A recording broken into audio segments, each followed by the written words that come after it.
I responded to your email. Yes, I did. Oh, okay. Yeah, I haven't had a chance to. But I was looking at the positions. Yeah, I haven't read it yet. Yeah. Although I usually agree with you. What is the view at least from the Israelis you talked to about Netanyahu?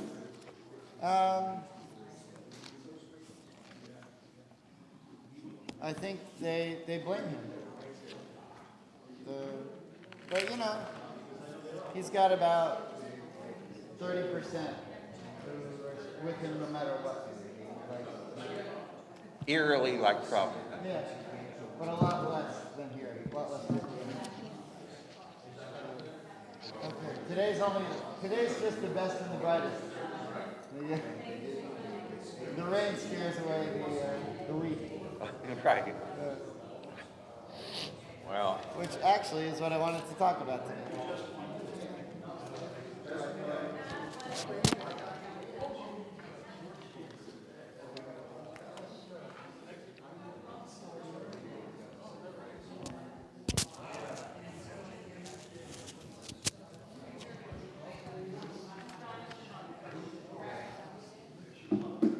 doesn't look like they're going to support Ukraine.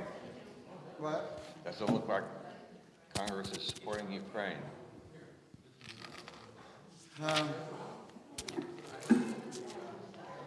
That's a problem. Yeah. Yeah. We'll see what happens if Russia rolls into Poland, if they change their mind.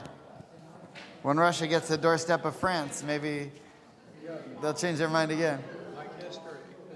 Yeah. Now they have a taste of what terrorism is like when it's being delivered to them, not by them.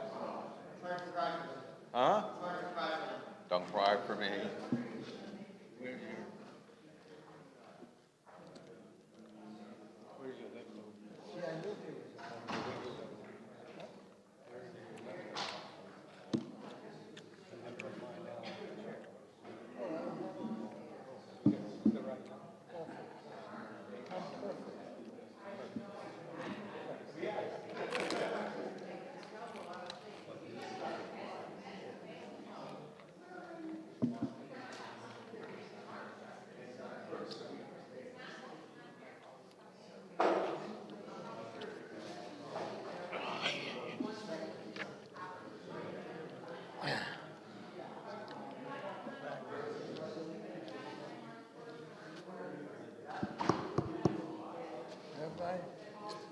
Rabbi put this is the statement by the Zionist coalition.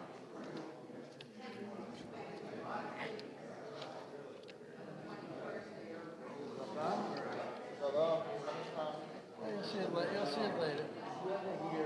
I have it on email. Oh, you do? Oh, okay. I'll read it when I get a chance.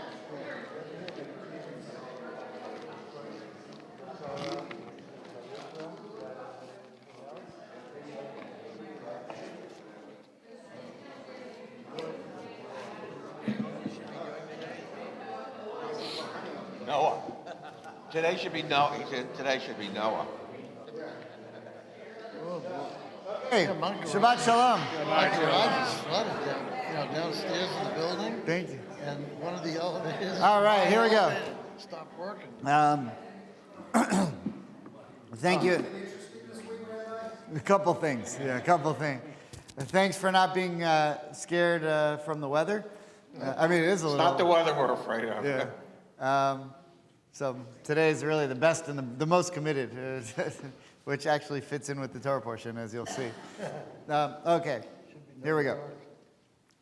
V'shamru b'nei Yisrael et ha-Shabbat v'asot et ha-Shabbat ledorotam berit olam. V'shamru b'nei Yisrael et ha-Shabbat shashot et ha-Shabbat ledorotam berit olam. Beini u'bein b'nei Yisrael oti le'olam v'shamru Yisrael et ha-Shabbat, לעשות את השבת לדורותם ברית עולם. כי ששת ימים עשה אדוני את השמיים ואת ושמרו בני ישראל את השבת לעשות את השבת לדורותם ברית עולם. וביום השביעי שבת וינפש, שבת וינפש, ושמרו בני ישראל את השבת, לעשות את השבת לדורותם ברית עולם. ברוך אתה אדוני אלוהינו מלך העולם, בורא פרי הגפן, אמן. לחיים.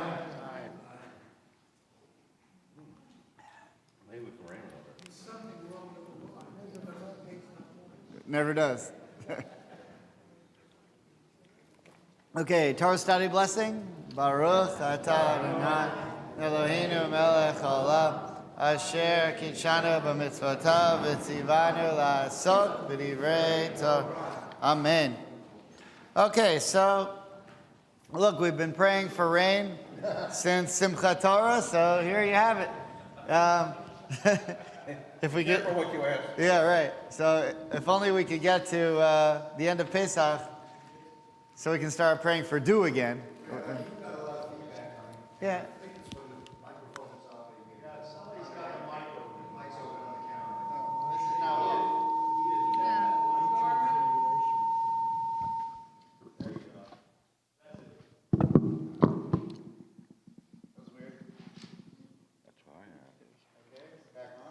One, two. Okay. All right. We'll see what happens. We may have to turn that one off. Okay. So Torah port. We're really. No big deal. So Torah portion is Vayikra, which means we're in the third book of Torah. So.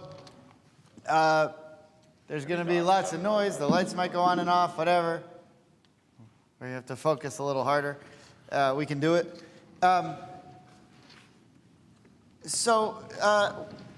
Vayikra comes always in and around, depending on the year, around Purim.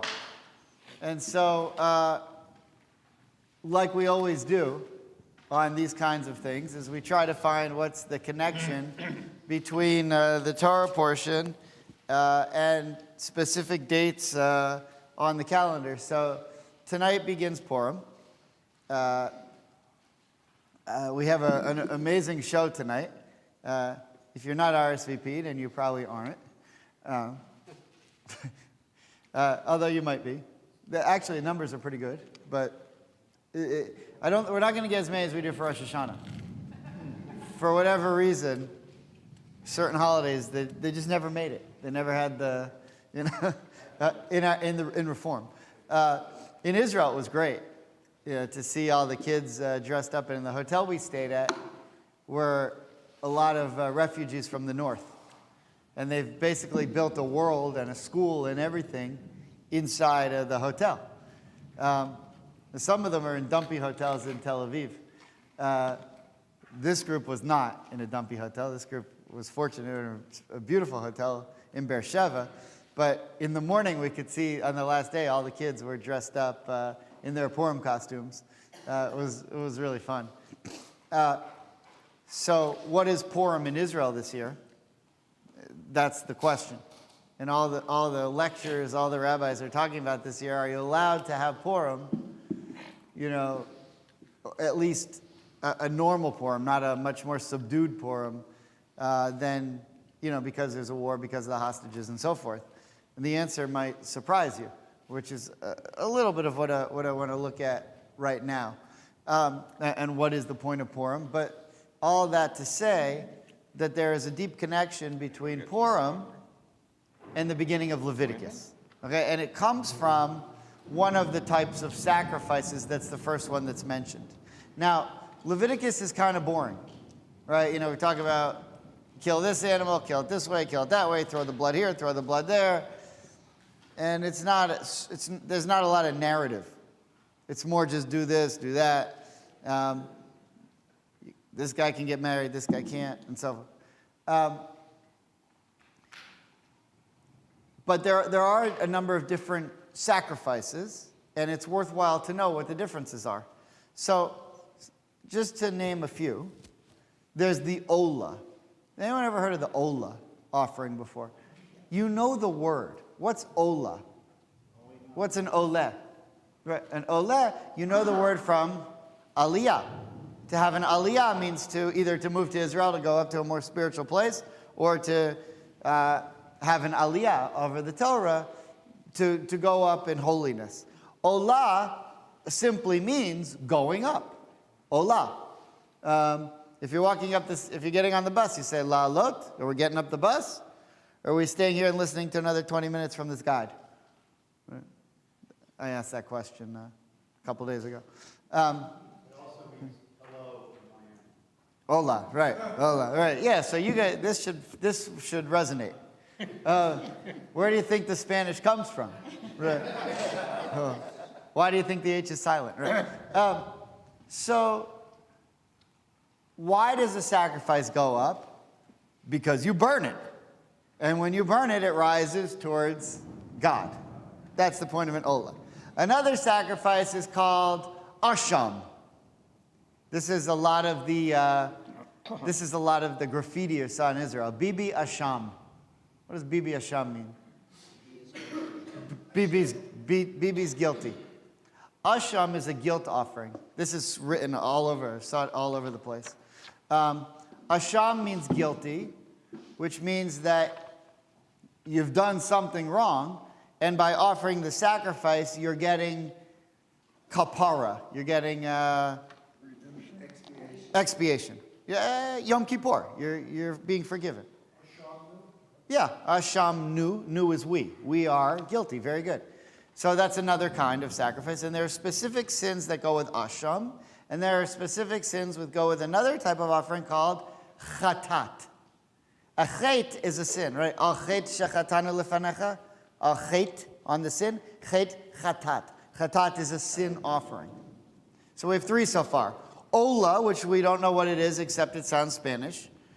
Chatat and asham that have to do with our sins. And shlamim.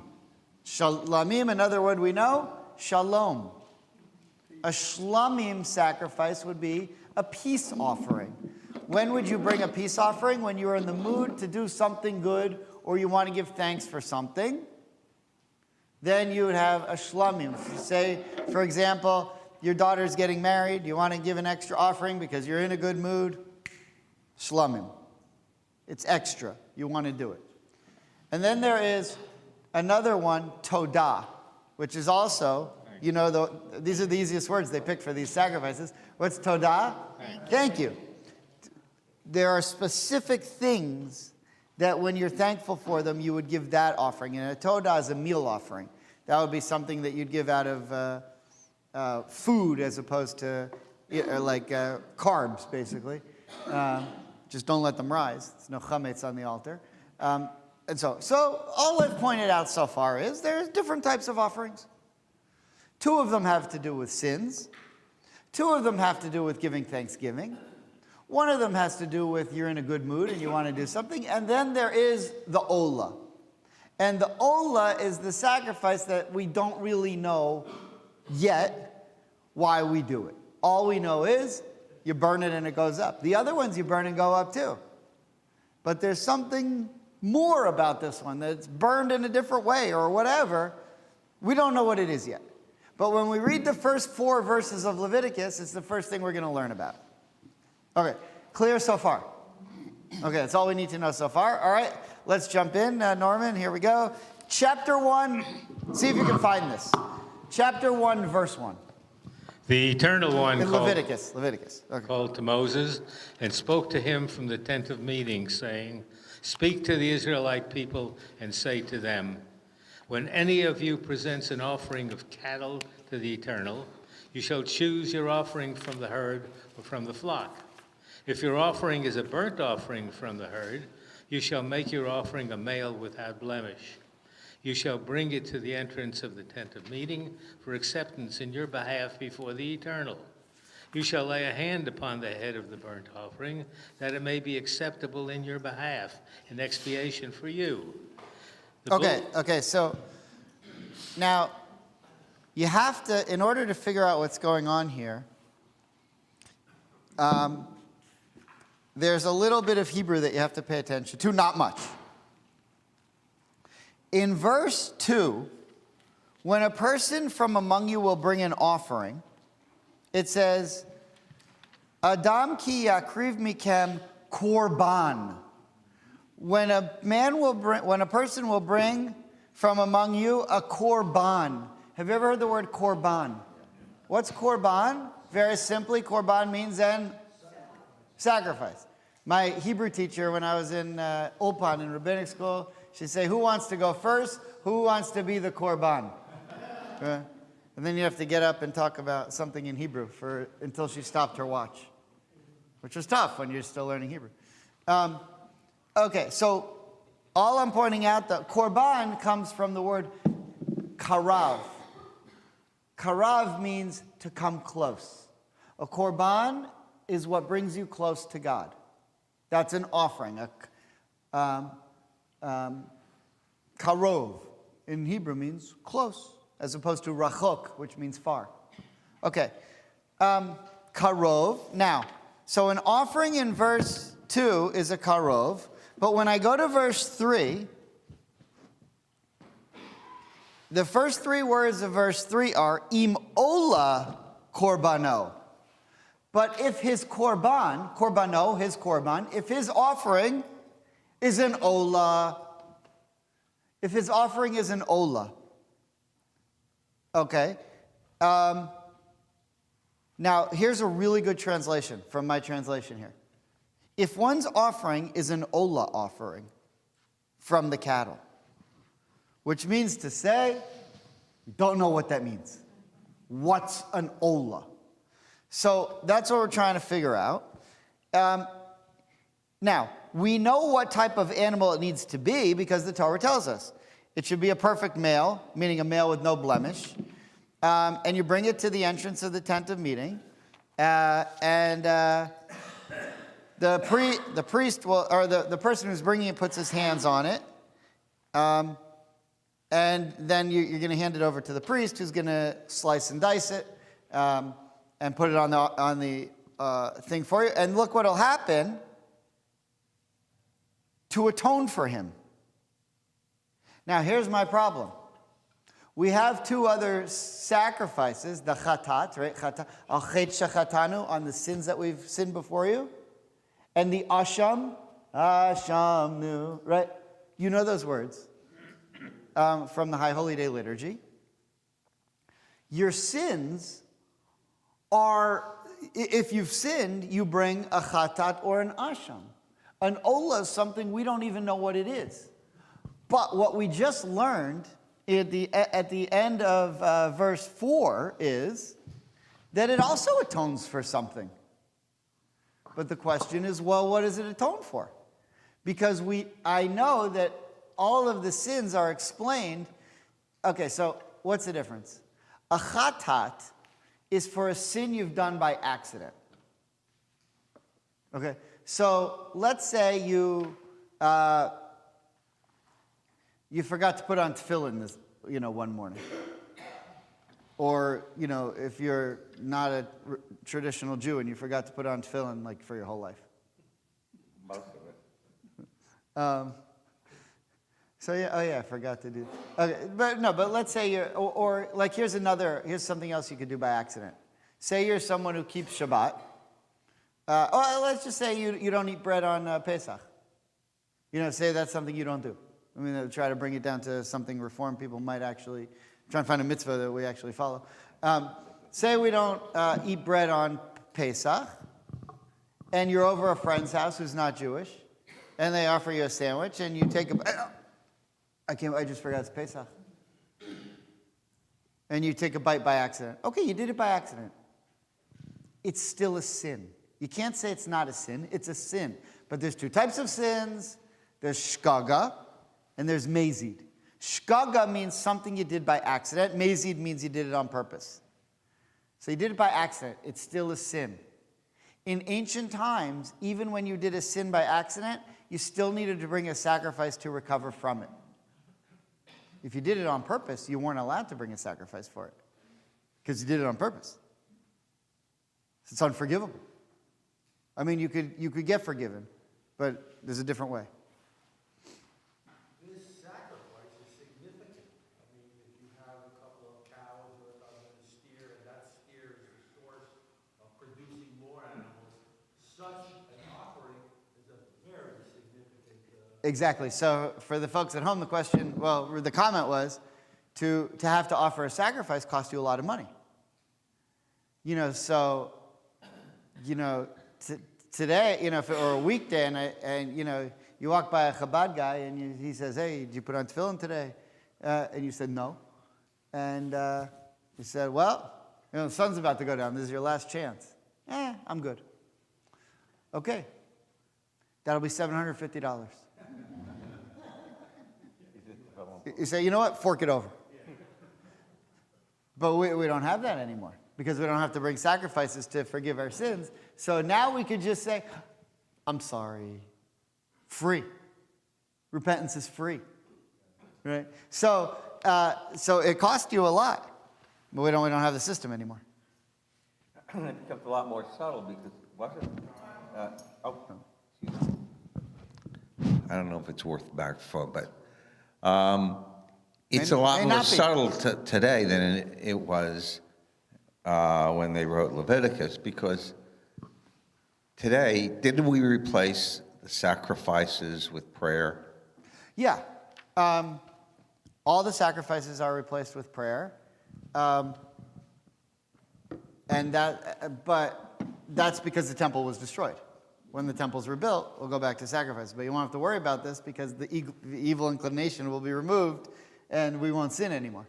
But, yes, they didn't sit around and go, Ashamu Baga. That stuff was written by the rabbis later on because they couldn't bring sacrifices. So, yeah, that's exactly right. Okay, so it turned out to be a good comment in the end. You didn't give yourself enough credit. All right, now, if you look at, I want to look at a couple of sources because what our goal today to try to figure out is this. There are a number of different sacrifices. All the other sacrifices we could spend time on, but they're clear. This one's called Thanksgiving. This one's called Shlomim. This one's called, these are sin offerings. These are Thanksgiving offerings. This one's when you're in a good mood. The only one that's not really, really clear is the Ola. We're not sure what it is. So today I'm trying to figure out what it is. But when we do, it's going to ultimately relate back to Purim, and that's why this should be a lot more fun than Leviticus maybe otherwise could be. All right, so the first source is from the Talmud, from Yoma 36a. Edith, would you mind reading there? Now, by the way, when we say one possible translation for Ola is burnt offering. Why? Because it goes up. The ascension happens because you burn it. Now, we do that for other sacrifices too, but this one happens to be called that. We're not sure why yet. So when you read burnt offering, we're talking about the Ola. What word would it use if it was just saying a sacrifice in Hebrew? Korban, very good. Okay, so we're just talking now, Rabbi Akiva is going to talk a little bit about the Ola, which the translation calls the burnt offering. Okay, here we go. Rabbi Akiva says, a burnt offering is brought only over the failure to fulfill a positive mitzvah and over violation of a prohibition that after violation is transformed into a positive mitzvah. This refers to all prohibitions followed by positive mitzvot intended to rectify them. For example, the prohibition against robbery is followed in the Torah by a positive mitzvah for the robber to return the object that he stole. These transgressions are not punishable by lashes, nor does a human court administer any other form of penalty. However, a burnt offering is required in order to gain divine atonement for the sinner. Okay, now that was fascinating. You probably didn't get it. I wouldn't have gotten either unless someone explained it to me. So let me explain it. There are punishments. The Torah spells out which punishments you get for which sins. And the Gemara really goes into it. So what I mean by that is, if you would worship an idol, they would kill you. If you would curse your father in public, they'll kill you. I mean the court. If you kill someone, they'll kill you. If you push a woman down who's pregnant, you'll have to pay this, that, or the other, unless she dies too. If you move your fence over this way, they'll take you to court and they'll say, here's your punishment, and so forth. Now, everything I just mentioned refers to sins where you actually did something. In order to get a biblical punishment, you have to do something. So there's a problem. You don't get punished for not doing something. I didn't put on tefillin. Okay, well, they're not going to come and give you lashes for that. Right? I didn't wash my hands before I prayed. Okay, you're supposed to wash your hands before you pray. I didn't do it. They won't punish you for things that you didn't do.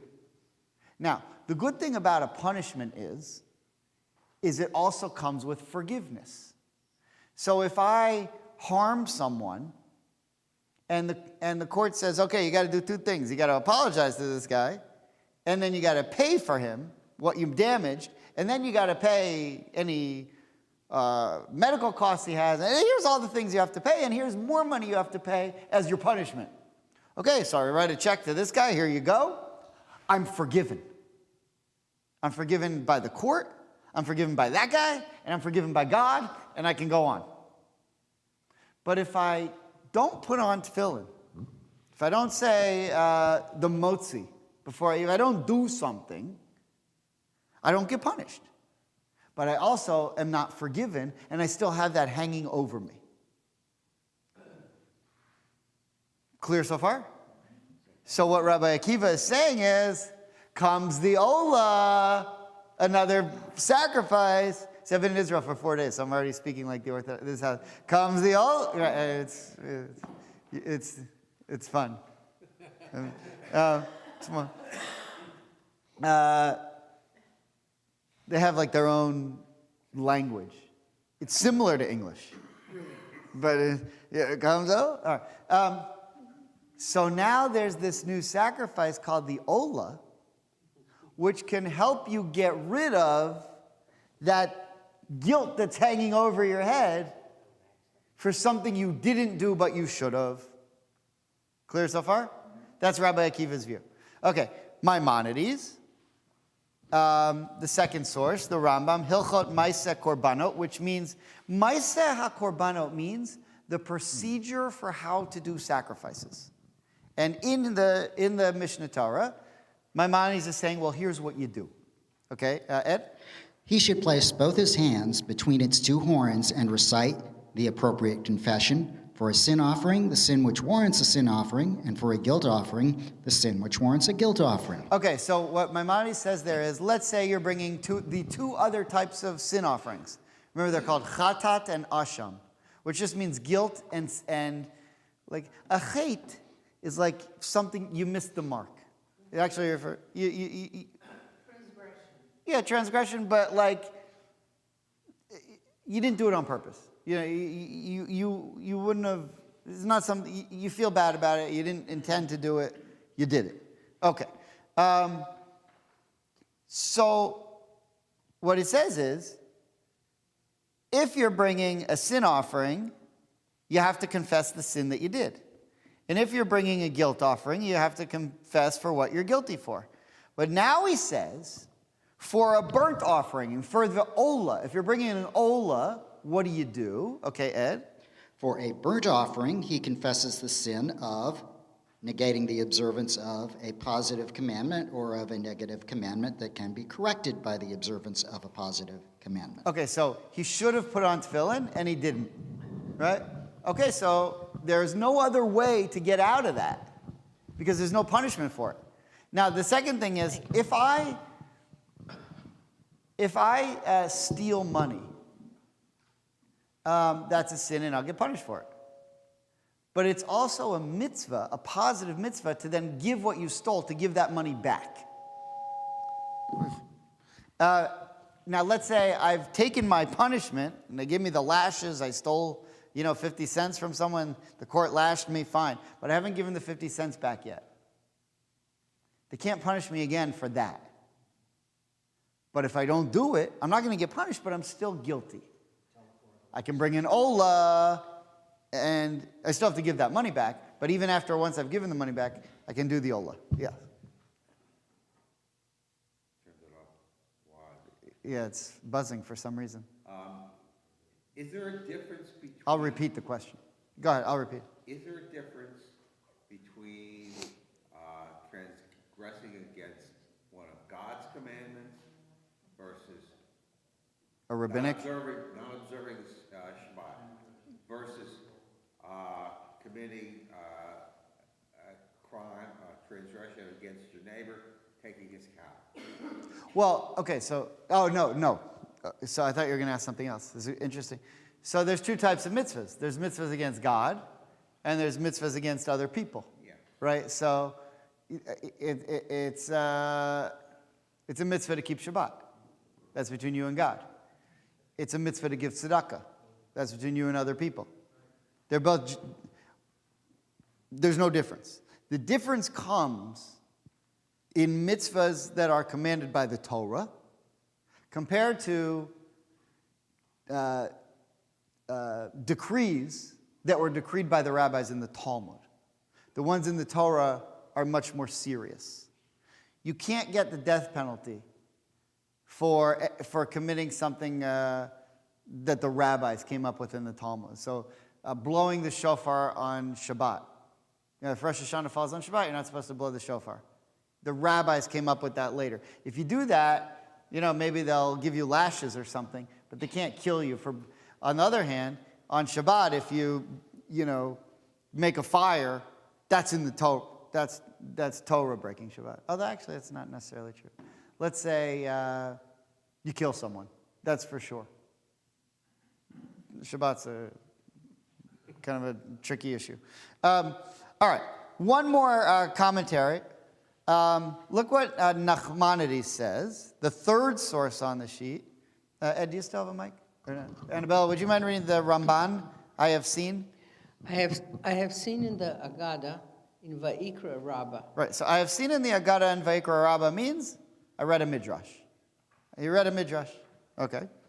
Rabbi Shimon ben Yochai taught, the burnt offering only comes to effect atonement for sinful thoughts of the heart. Said Rabbi Levi, it is a clear biblical text, V'ha'olah al ruchachem, and that which cometh in your mind shall not be at all the olah, burnt offering, effects atonement for those things which come into your mind. Similarly, it says of Job, and he offered burnt offerings according to the number of them all. For Job said, it may be that my sons have sinned and blasphemed God in their hearts. This proves that the burnt offering only comes to effect atonement for sinful thoughts of the heart. Okay, so Nachmanides says there's a midrash that has a different view. I said, no. You know what the point of the Ola is? There's this Ola that's in the Torah. We're not sure what it is. We know what the other ones are. We don't. It's a sin to even think about sinning. Just to think about it. Now, why do you not get punished for it? Because you didn't do anything. Okay, so you thought about it. So it's not a sin. To the level that you need to bring a chatat or an asham. But it's still wrong. So if I sit here and I plan on how to rob a bank. And then right before I do it, I say, you know what? I'm not going to do it. That's no good. I shouldn't have wasted my time thinking about how to rob a bank. Well, one of the commandments is to not covet, and that's just to think. That's not even to do anything. Very nice. Ah, very nice. The comment was the 10th commandment of the Big Ten is do not covet. So now, you could still think of things that you're not coveting. Like you could say, you know what? Next year, or in a few months, when Pesach comes, on day 4 of Pesach, I'm eating bread. Well, I mean, it's idiotic, but someone might say, or you might say, on the 5th day of Pesach, I was invited to whatever. I don't know. The king of Sweden's in town, and he's invited me to a big bash, whatever. I might go. It's not going to be kosher for Pesach, but I might go to that. That sounds fun. Whatever. So, okay. So, that's a sin. But then I say, you know what? I'm not going to go. I'm angry with Sweden. Whatever. You change your mind. So I'm not going to go. The thought that you had to even consider going is problematic, but they're not going to come arrest you for it. They're not going to give you lashes. According to Nachmanides, I read in the Midrash, don't worry, you had that thought, bring an Ola. Okay, so that's what we have so far. Let's keep going. The reason why the burnt offering was singled out is because it's sin that no one recognizes God. Okay. Now, look at the last line. The last line is very interesting. The reason why, the last 2 lines of Ramban, this is fabulous. The reason why the burnt offering was singled out for this purpose is because it is a sin that no one recognizes except God, who knows our secret thoughts. Therefore, it is wholly burnt to God. So, like, if God was the government, we would say, this is like an illegal search. Or, he's not allowed to break into my hard drive and see what I'm thinking. The guy, although you know what God would say, I have probable cause, because I know you sin a lot. I know your record. God'd be tough to beat in court. We'll find out when we get there. You better bring a good lawyer. Bring Moses or Abraham. They were able to convince God of certain things. So if you don't have Moses or Abraham, you're going to be in trouble. We're all going to be. So, okay, but what he says is, we each have a personal relationship with God. And the only person who could know what we're thinking is God. The government, the Beit Din, the court, they can't punish you. So what the Torah is saying, what Ramban brilliantly is saying here is, there's a punishment for the things that you're thinking, if they're bad. But the court could never know that. What's the court going to do? You walk into court and say, you look like you're thinking about eating bread on the 4th day of Pesach. You just have that look. So because that's absurd, there's no way to ever rectify that problem that you did, except that God knows the things that are hidden, which are called the niglot v'nistarot, the things that are revealed and the things that are hidden. Okay, so that's what Ramban adds. Another Talmud. I brought a lot of sources here. So we're going to try to run through them. We just need one more, and then I'm going to start showing you how this connects to Purim, which should be pretty cool. Okay, Bavli Zvachim. Zvachim is a section on Talmud having to do with how you would slaughter animals. Anyone have a mic? Okay, Joe, would you read the last source, 7b? And Rabbah says, a burnt offering is a gift, daron, to God. Its essential purpose is not atonement. Rabbah supports his assertion. What are the circumstances under which a burnt offering atones for violating a positive mitzvah? If one brings a burnt offering without repentance for his transgressions, he may not sacrifice it at all, as the sacrifice of the wicked is an abomination. Okay, so when you put your hands on the animal before you give it to the priest, that's when you're admitting to your sin, and you have to admit your sin right in front of the priest. If you don't do that, it's as if you've done nothing. If you just say, here's an animal, go sacrifice it. And then you walk away and say, I'm free from all my sins. No good. You have to offer your repentance in front of the priest, then he'll accept it and go and slaughter it, and then fine, you're off the hook. But you have to have that first. So, so here's the question. If you've repented for the sin, and it's not a sin that requires an offering, why then bring the offering? So say, okay, I've repented. I thought these horrible things, but I repented for that. And there's no offering that goes along with that sin for thinking something or for not doing a positive mitzvah. I don't have to do it, but I repented. I should be good to go. So what the Talmud asks here is, well, then don't consider it an offering. Consider it a doron. We all know someone in Israel named Doron. Right? It's a common Israeli name. Doron in Hebrew means a gift. Yeah, that's just what it means. Okay? So the Talmud says, okay, so don't look at it as that way. Look at it a different way. You offered your repentance, but you're bringing the sacrifice as an added gift to God to show that you really are turning a new leaf. Or you really feel bad about it and you're going in a new direction. That's what the Talmud says so far, but let's see the rest of it. Okay, Joe? And if there's a repentance, isn't it taught in a Bereta that if one violates a positive mitzvah and repents, God forgives him before he even moves from his place? Right, so if there was something you were supposed to do and you didn't do it, didn't we already learn, the Talmud saying, that you can repent for it and you're good. You don't need to bring a sacrifice for this. Okay. If so, why is he required to bring an offering? Rather, conclude from it that a burnt offering is a gift that one brings in order to appease God even after he is forgiven. Okay, so this is called going all in. Right, you're going all in. You're saying, so it's kind of like this. There's an example, did I bring it? I don't think I brought it, but there's a different midrash, I think, where there's a scenario is created which says you did something to annoy, the governor or the king or whatever. But then you apologize, and he accepts your apology. And then you're invited to dinner the next day. Bring a gift. That's what the Talmud says. Bring a gift. Or I forget if it's in Talmud or the Midrash. I think it's the Midrash. Bring a gift. So okay, God forgave you, but do you really want to show God that you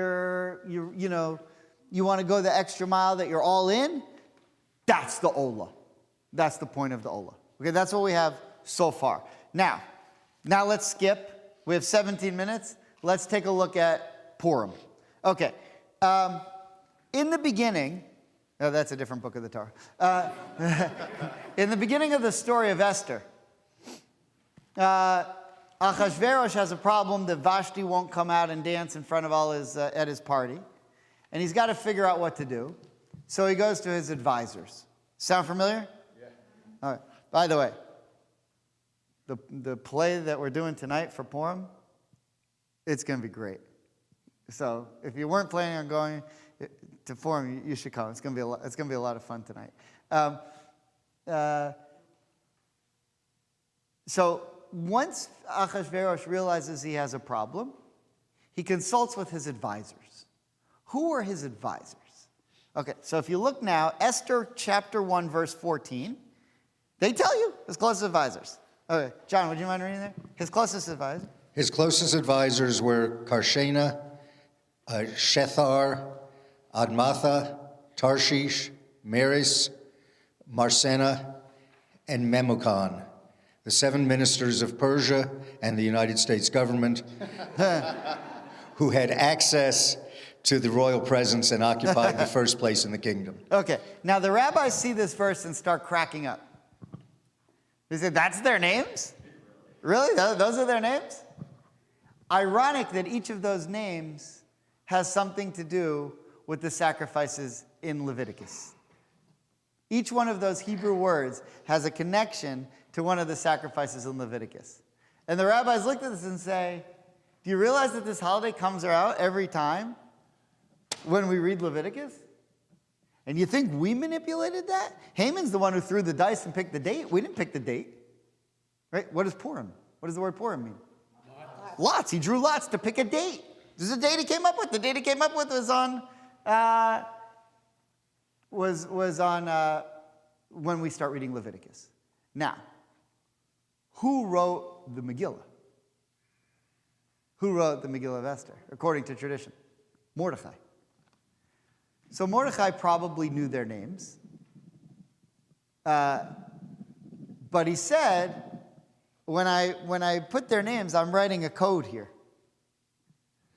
And the code is that each of their names has something to do with the sacrifices.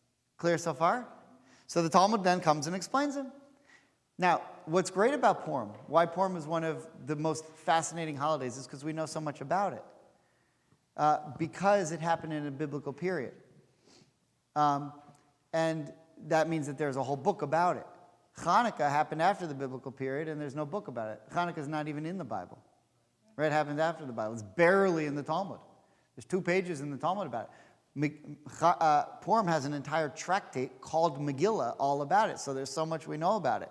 So one of the things we know from the Megillah, from the Talmud of Megillah, is from right here explaining what those names mean. So Sherry, would you mind reading? Bavli Megillah 12b, Rabbi Levi said. Rabbi Levi said, this entire verse listing the names of the king's advisors is stated an account of offerings. Each name alludes to an aspect of the sacrificial service that was unique to the Jewish people. Okay, so we don't have to read the whole thing, but just you can read it on your own. But trust me when I tell you that each of these names referred to something having to do with one of the sacrifices, except for the last one. If you go back to the top, the last one is this guy, Memuchan. Who's Memuchan? Skip, Sherry, to the last. A sage the taught third in the line. Bereithus, Memuchan is Haman. Haman. Memuchan is Haman. Right? Why is he called Memuchan? And why is Haman referred to as a Muchan? Because he was prepared, Muchan, to bring calamity upon the Jewish people. Memuchan was the guy who was ready to do it. He was ready to kill all the Jews. So what we see here is Haman was in on it from the beginning. He was ready to kill all the Jews. And what, you can imagine, I mean, whether you believe Mordechai wrote the Megillah or not, whoever wrote the Megillah was probably writing it from the Jewish perspective and saying, here are these guys who are ultimately going to lead to events that are going to, to the Purim story with, trying to kill all the Jews, and that somehow the Jews are saved. So there's 6 of these guys.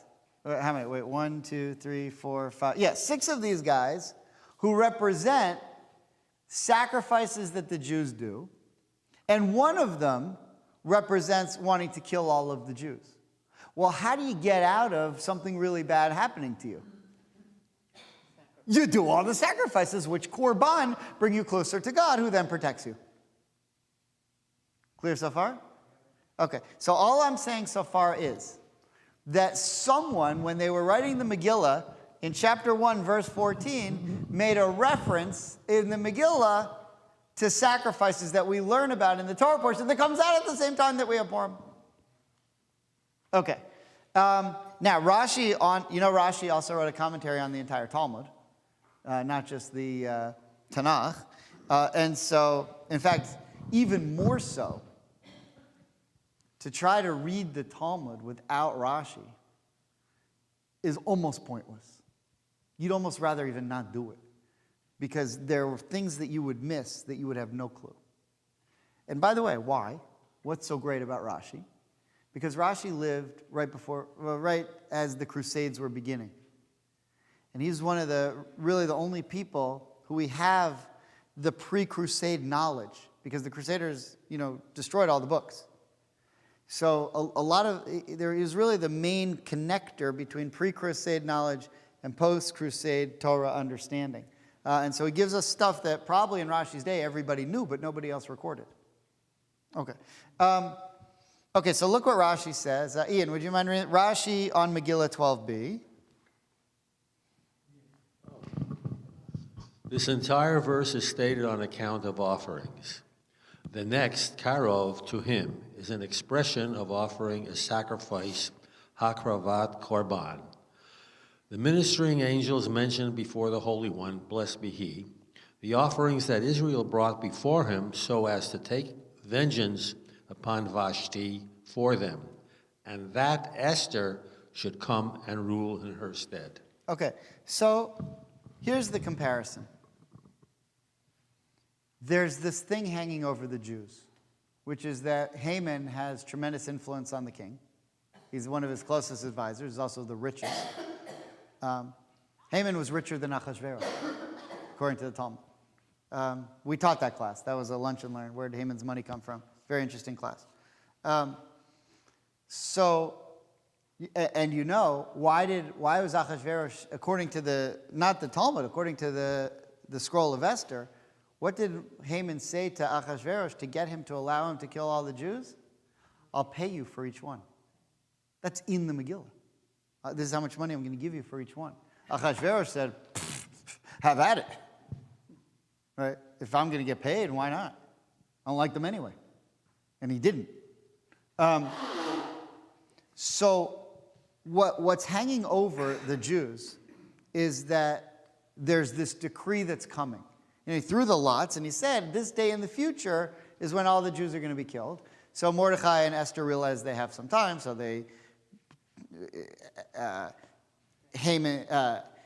Mordecai gets Esther, she's in the palace. He says, you need to do something. He wears his sackcloth. She declares days of fasting, and they start doing stuff. So how this connects to the Ola is there's something wrong.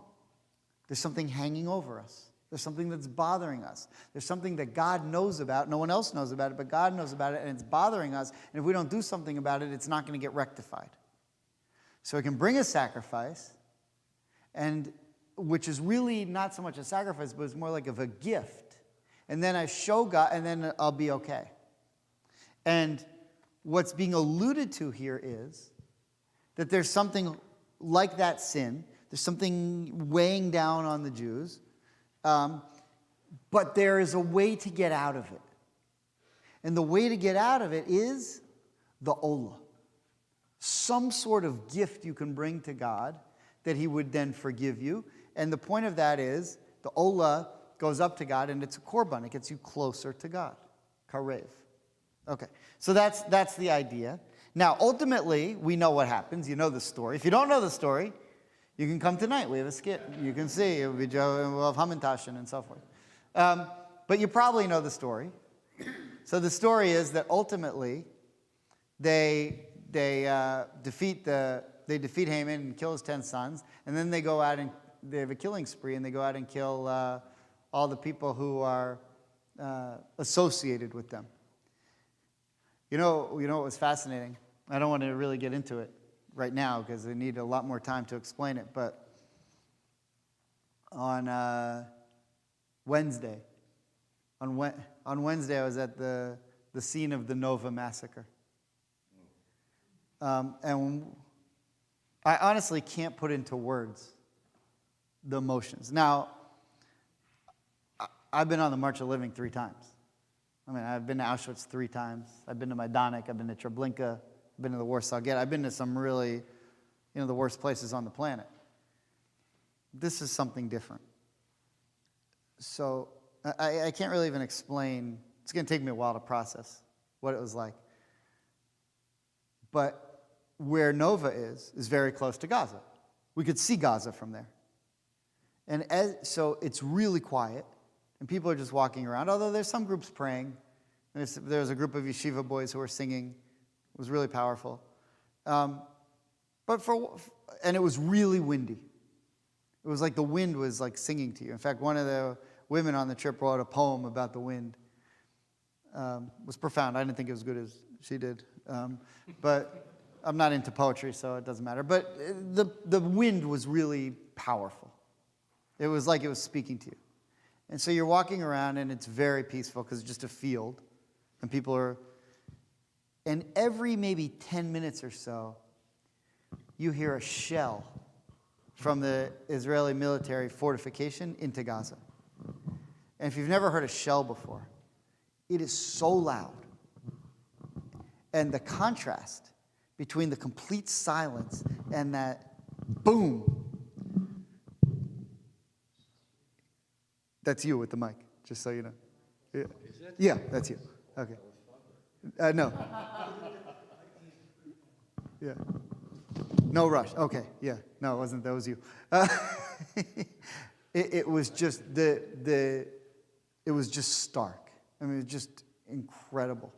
And it just, but what was interesting was there were some people there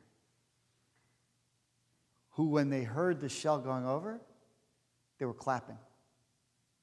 They were cheering on we weren't exactly playing, Clearwater Revival, that. I mean, it wasn't. Although every night, I'll tell you what was weird. Every night, in the middle of the night, you could hear the fighter jets. Because we were in Beersheba, we were really close to Gaza, so you could hear the fighter jets going on bombing runs. And it's just, it's great, And for the last 6 months, all I want to do is destroy Hamas. But when you actually hear it, it's scary. You don't really want to hear human beings getting bombed. I mean, it's gross. But that's what the Jews did at the end of the Megillah. They went and they killed everyone who was part of it, everyone who was cheering about it. And then something happened. The very famous line that we sing once a week. When do we sing this line? La Yehudim hayta ora, La Yehudim hayta ora, v'simcha v'sasan v'ikar, yada da da da yada da da da. It's part of Havdalah. It's from the Havdalah. You don't come to as many B'nai Mitzvahs on Saturday evenings here as I do. So I'm pretty familiar with it. But this is part of Havdalah. What are we saying? And then we get into the la, right? But that's Esther 8:17. Look what it says. La Yehudim, you can translate this. La Yehudim hayta ora. La Yehudim for the Jews. Hayta, there was. Or, light. V'simcha. V'sason. Enjoyment, right? Whatever. Vikar. And, something that's, honored, like yakar. It's precious. So what happened was the Jews enjoyed light and gladness, happiness and honor. Okay. Now, in other words, the whole status and the whole idea of being a Jew changed after Haman and his henchmen were destroyed. So here's where I think we can make a final connection between Purim and Leviticus, and it's really very powerful. Haman, how do I want to say this? All right, let's read one last, I'll read it and then I'll just explain the last source here. It also comes from the Talmud, Shabbat 88a. Rav Avdimi bar Chama bar Chasa said, the Jewish people so do you remember the famous story from the Midrash? The Jews are at Mount Sinai, and God says to the Jews, he took the mountain and he held it over them. And he says, if you accept the Torah, great. If you don't, I'm going to drop this mountain on you and this will be your end right here. And the Jews said, in that case, I think we'll take it. Have you ever heard that Midrash before? It's a pretty famous Midrash. Okay. So, look what it says here. The rabbi here is referring to that. He says, the Holy One, blessed be He, overturned the mountain above the Jews like a tub and said to them, if you accept the Torah, excellent, and if not, this will be your burial. Rab Aha bar Yaakov said, from here there is a substantial caveat to the obligation to fulfill the Torah. We can claim that we were coerced into accepting the Torah, and therefore it's not binding. So if God's ever going to come to you and say, why didn't you put on tefillin today? And he said, I know, I said I do it, but that's because of the mountain. I wouldn't have really done it. It's itchy. You know? They can be itchy sometimes. All right, whatever. Rava said, well, wait a minute, that's not true. Because even so, again, We accepted it willingly. Again, the Jews accepted the Torah willingly in the time of Achashverosh. As it is written, the Jews ordained and took upon them and upon their seed and upon all such and enjoined themselves upon them. And where is that? Esther 9. I didn't bring it, but it's Esther 9:27. You can look it up on your own. That after the Jews were saved, they said, we accept the Torah. We're interested in the Torah. We need the Torah. We'll do all these korbanot. We'll do whatever you want. And we do that willingly. And he taught the Jews ordained what they had already taken upon themselves through coercion at Mount Sinai. So after they were saved in chapter 9, and they went on to destroy their enemies, Haman and his 10 sons, the Jews made a recommitment to Torah and said, we accept it upon us, on our seed, on everybody going, the Torah, yes, what we said at Mount Sinai was coerced, but now we're doing it uncoerced, we take it. Even after they won the war against Haman and his henchmen. That's what they said the first time. But that was with the, now they're reiterating. Now they're, right. Oh, very good, very good. Okay, so who's Haman? Haman's a descendant of, good, Amalek. He comes from Amalek. Who's Amalek? Amalek is the evil nation that attacked us when we left Egypt. Remember, from Exodus? From behind. And we declared war on them. Moses held his hands up. Korah held one hand, Aaron held the other. And the Jews were able to win and defeat Amalek. But the point of Amalek is all in on destroying the Jewish people. Amalek never gives up on destroying the Jewish people. In every generation. There are 2 mitzvahs of the 613. If it wasn't for Amalek, there'd only be 611 mitzvahs. But there's a mitzvah to remember what Amalek did to you, and there's a mitzvah to destroy Amalek. 2 separate mitzvahs of the 613 have to do with Amalek. Why? Because Amalek is always coming for you. Amalek is always trying to destroy the Jewish people and to get us to turn away from God. And they never stop. So what the Ola is saying, yes, we're going to bring all the sacrifices when we have to. If the court tells me I have to bring a chatat or an asham, if I want to bring a shlamim because my daughter's getting married and I want things to go well with her, if I want to give thanksgiving that it rained or, that I have food, those are ones that are ordained. Here's why you do them. But there's another one that's just a gift that shows that you're going all in. And that's the Ola. And the Ola we read about every year in and around Purim. Why Purim? Because Purim is the holiday that represents our war against Amalek. And if you are not all in on that war, so how does the war get fought? Amalek tries to get you to not be connected to God, to turn away from God. How do we fight the war? By being connected to God, to doing everything we can to be karov, to stay close to God.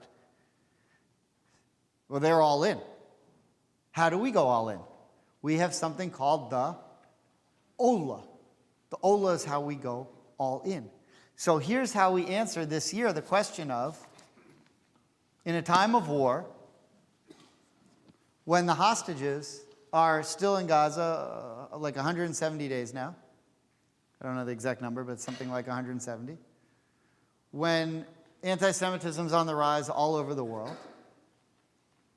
what's happening, Hamas just changed the last letter, right, in English, to N, is trying to get us to give up on Judaism, to give up on the land of Israel, to give up on putting mezuzahs on our doors and showing outwardly that we're interested in being Jewish.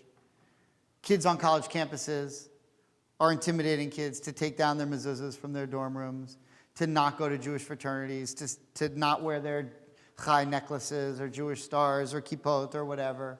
That's what they're trying to do because they're all in. They're always going to be there. If you don't believe me, go to our library and read the new anti-Semitism. Or read the book from 100 years ago called The New Anti-Semitism. Or read a book from 200 years ago called The New Anti-Semitism. And go all the way back to, in every generation, there's a book called The New Strain of Anti-Semitism. They're always there, they're always in. So you ask, how are we going to do Purim this year? I'm going to do Purim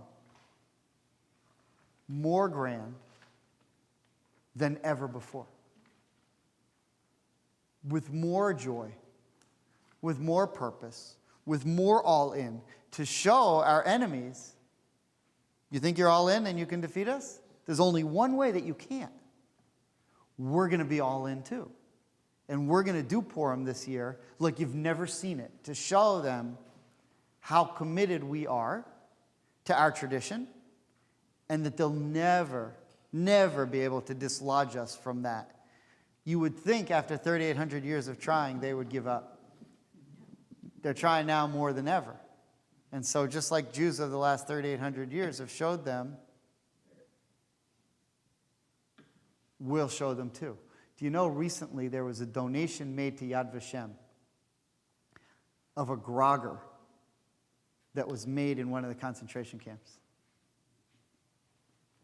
They celebrated Purim in the ghettos and in the concentration camps for the very purpose of saying, we're here to blot your name out with the grogger, and you're never going to dislodge us from what it is that we do. And that's Purim this year. Okay. Shabbat Shalom. This is Peter's daughter, doesn't she? Do you see it? A little bit. This is her daughter. Wow. Judy is the one that looks the most like Peter.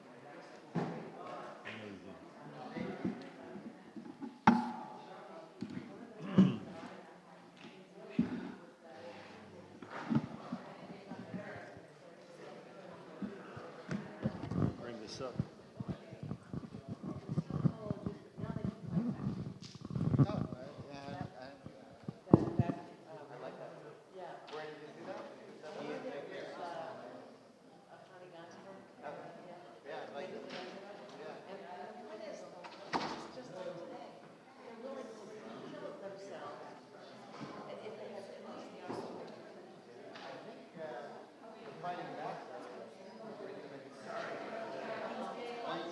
Now, it's different than, I heard a rabbi speak about it. It's different than Hanukkah.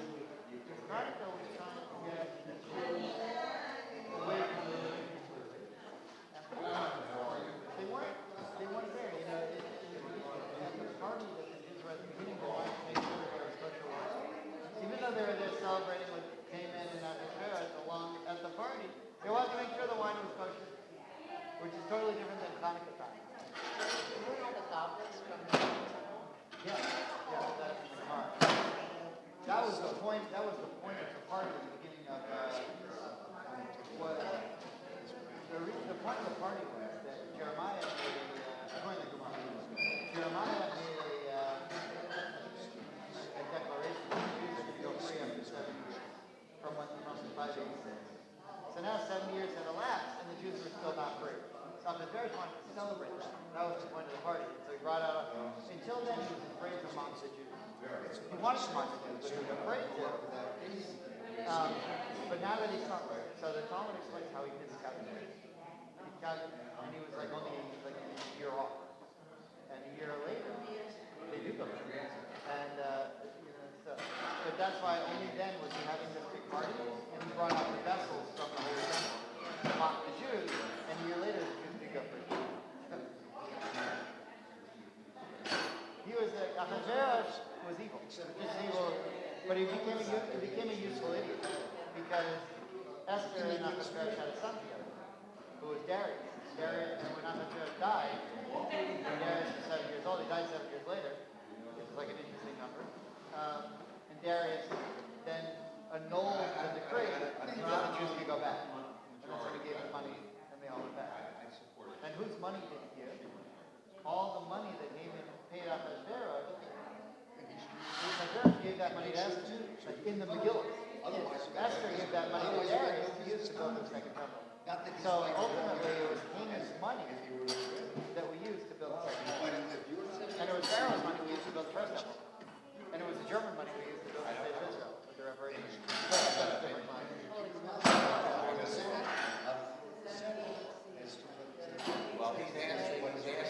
Well, there's three people in human history whose goal was to kill all the Jews. Haman, Pharaoh, Haman, and Hitler. And all three of them used their money to build the first temple, the second temple, and the state of Israel.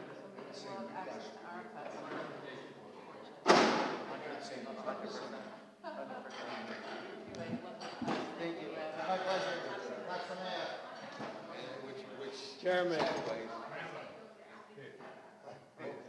These guys, the cleanup crew Get out of their way. needs to know not to throw these in the garbage, which is what they do. What, this has God's name on it? I assume. I try not to. Okay. I miss sometimes. Sometimes I miss. But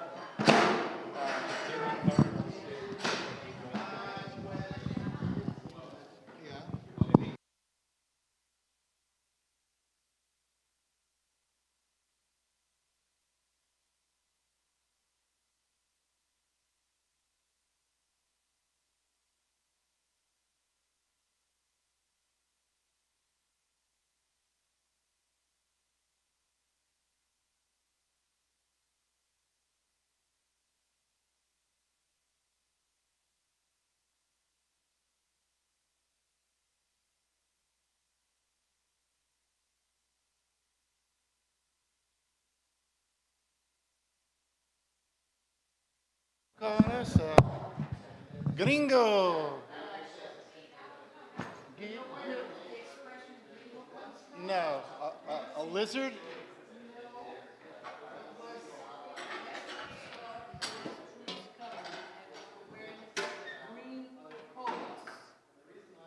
Serious? Oh my goodness. Every day. I'm a lifelong learner and I love it. I receive it. I'm like in two open doors. Just. All right. Stop the schmooze and start focusing, right? Right.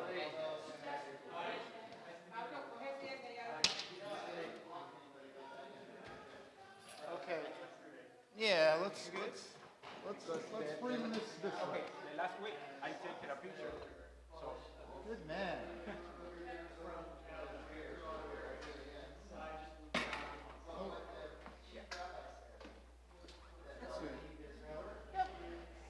Thank you.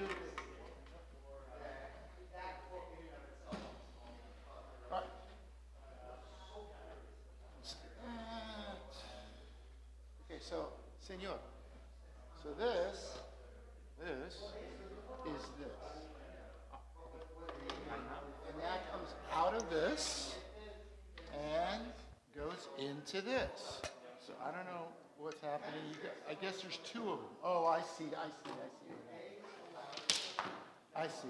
Okay, there's two. Yep. No worries. Yeah, I just saw it. See, look, visually, it's the same. You know, the azul. Yeah. Okay. So anyway, I don't need this. Thank you. Goody gumdrops. All right. So this is numero dos. Numero uno. Y